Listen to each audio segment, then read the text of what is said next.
fictional art for entertainment. The humidity in Sector 483 was sitting at a thick 85% when the shuttle from Moon Terra Gov University hissed into the docking bay. I wiped a smudge of bioorganic oil off my forehead, feeling the steady, rhythmic pulse of Echo in my mind.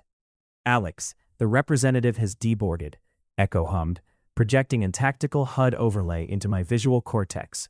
1517 user query.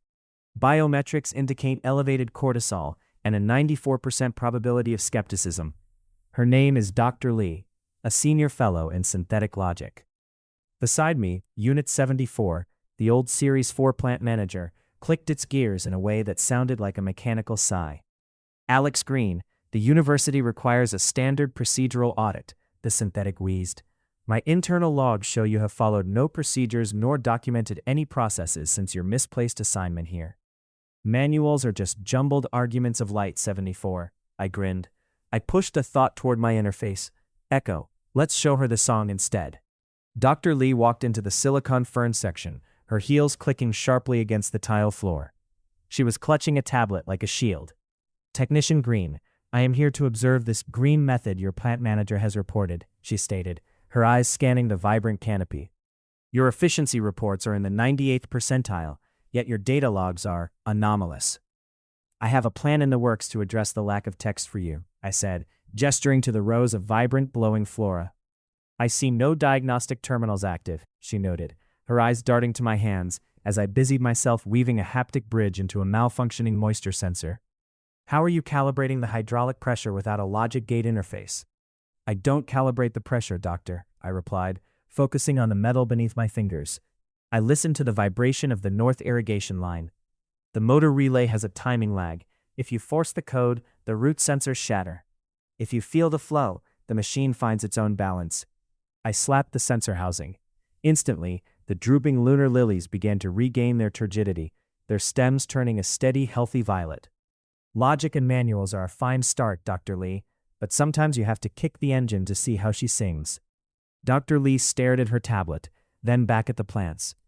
"Your ADHD and high-functioning autism were categorized as limitations in your academic profile," she whispered. "But you aren't fighting the complexity of this sector. You're inhabiting it." I wasn't just maintaining the plants. I was treating the greenhouse like a grand, living mystery, much as a doctor might treat a ward of patients. I found patterns where the sensors and manuals saw only data noise. As we walked through the sprawling rows, I added, "It's about the rhythm of the room." "Alex," Echo interjected into my thoughts, "take the doctor to Sector 17 as you planned." I smoothly guided the doctor to the overlook of Sector 17. Looking out at the sprawling green horizon I had helped save, I could see she was deeply impressed. "Echo," I thought privately, "have you uploaded all the documents I requested yet?" "Alex, the history of your work has been uploaded and finalized in the correct process," Echo replied. "Echo, thank you," I pushed back with a sense of relief. "Sharing the workload of my thoughts and having your access to Aria's history enabled you to get all my paperwork done." "Technician Green," Dr. Lee said, glancing at her screen, "the university just noted that your 2 months of reports have been logged. I look forward to reviewing them and updating the processes we use." She looked at me with a new measure of respect. "I know your next assignment is 438, which is very different from this greenhouse. I look forward to following your success there in the future." I smiled. It will be a new adventure.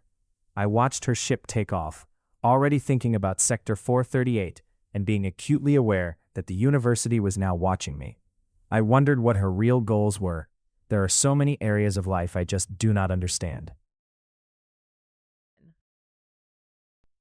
Dreaming with eyes open, Storydoy.